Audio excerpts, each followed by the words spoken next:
ഇന്ന് നമുക്ക് മുളകിട്ട മീൻകറി തയ്യാറാക്കിയാലോ. ഇതുപോലെ ഉണ്ടാക്കിയാൽ ചോറിനൊപ്പം കഴിക്കാനും കപ്പയ്ക്കൊപ്പം കഴിക്കാനും നല്ല ടേസ്റ്റ് ആണ്. ഇതിനായിട്ട് ഞാനിവിടെ 1 കിലോ അളവില് മീൻ കഴുകി വൃത്തിയാക്കി എടുത്തു വെച്ചിട്ടുണ്ട്. ഇനി ചൂടായ ചട്ടിയിലേക്ക് വെളിച്ചെണ്ണ ഒഴിച്ചു കൊടുക്കാം. വെളിച്ചെണ്ണ ചൂടായി വരുമ്പോഴേക്കും നമുക്കിതിലേക്ക് 1/4 ടീസ്പൂൺ അളവിലും കുറച്ചായിട്ട് ഉലുവ ചേർത്തൊന്ന് പൊട്ടിച്ചെടുക്കാം. ഉലുവ പൊട്ടി വരുമ്പോഴേക്കും നമുക്കിതിലേക്ക് വറ്റൽമുളകും കറിവേപ്പിലയും ചേർത്തൊന്ന് മൂപ്പിച്ചെടുക്കാം. വറവ് നല്ലതുപോലെ മൂത്ത് കഴിഞ്ഞാൽ പൊടിയായി കട്ട് ചെയ്ത് വെച്ചിരിക്കുന്ന ഇഞ്ചി ചേർക്കാം. കൂടെ തന്നെ 20 കൊച്ചുള്ളി വട്ടത്തിൽ ചെയ്തതും 10 അല്ലി വെളുത്തുള്ളി കൂടി ചേർത്ത് നല്ലതുപോലെ ഇളക്കി ഒന്ന് മുരിയിച്ചെടുക്കാം. ഇഞ്ചിയും വെളുത്തുള്ളിയൊക്കെ മൂത്ത് കഴിഞ്ഞാൽ പിന്നെ നമുക്കിതിലേക്ക് പൊടികൾ നനച്ച് വാട്ടിയെടുക്കാം. ഞാനിവിടെ 3 സ്പൂൺ അളവില് കാശ്മീരി മുളക് പൊടിയും 1 സ്പൂൺ അളവില് എരിവെള്ള മുളക് പൊടിയുമാണ് എടുത്തിട്ടുള്ളത്. ഇനി പൊടികളും കൂടി ചേർത്ത് നല്ലതുപോലെ ഇളക്കി ഒന്ന് മുരിയിച്ചെടുക്കണം. പൊടികൾ കരിയാതെ മുരിഞ്ഞു കിട്ടാനായിട്ട് കുറച്ച് കല്ലുപ്പും കൂടി ചേർത്തിട്ടാണ് ഞാനിവിടെ മൂപ്പിച്ചെടുക്കുന്നത്. പൊടികളെല്ലാം മൂത്ത് പാകമായി വരുമ്പോഴേക്കും നമുക്കിതിലേക്ക് കുതിർത്തി വെച്ചിട്ടുള്ള കുടംപുളി വെള്ളം ചേർക്കാം. കുടംപുളിയും കൂടി ചേർത്ത് വീണ്ടും നല്ലതുപോലെ ചെന്ന് കുറുക്കിയ പാകത്തിലേക്ക് ആയിക്കഴിഞ്ഞാൽ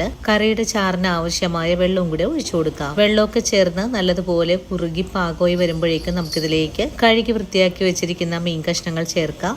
മീൻ കഷ്ണങ്ങൾ ചേർത്ത് നല്ലതുപോലെ ഇളക്കി യോജിപ്പിച്ചതിന് ശേഷം കറി നല്ലവണ്ണം തിളച്ചെന്ന് വരുമ്പോഴേക്കും ഫ്ലെയിം കുറച്ച് വെച്ച് ഒരു 5 മിനിറ്റ് നേരം ചെറിയ തീയിൽ വെച്ച് മൂടി വെച്ച് വേവിച്ചെടുക്കാം. 5 മിനിറ്റിന് ശേഷം നല്ലതുപോലെ കറി കുറുകി ചാറൊക്കെ വറ്റി മീൻ കഷ്ണങ്ങളിലേക്ക് ഉപ്പും പുളിയൊക്കെ ഒന്ന് പിടിച്ചു കഴിഞ്ഞാൽ പിന്നെ നമുക്ക് ഉടൻ തന്നെ ഫ്ലെയിം അങ്ങ് ഓഫ് ചെയ്ത് കൊടുക്കാവുന്നതാണ്. ഇനി ചെറിയ ചൂടോടുകൂടി തന്നെ നമുക്കിതിലേക്ക് 1 നുള്ളു ഉലുവാപ്പൊടിയും 1 തണ്ട് കറിവേപ്പിലയും കൂടി ചേർത്ത് കഴിഞ്ഞാൽ വളരെ രുചികരമായിട്ടുള്ള മീൻ മുളകിട്ട കറി ഇവിടെ റെഡിയാണ്.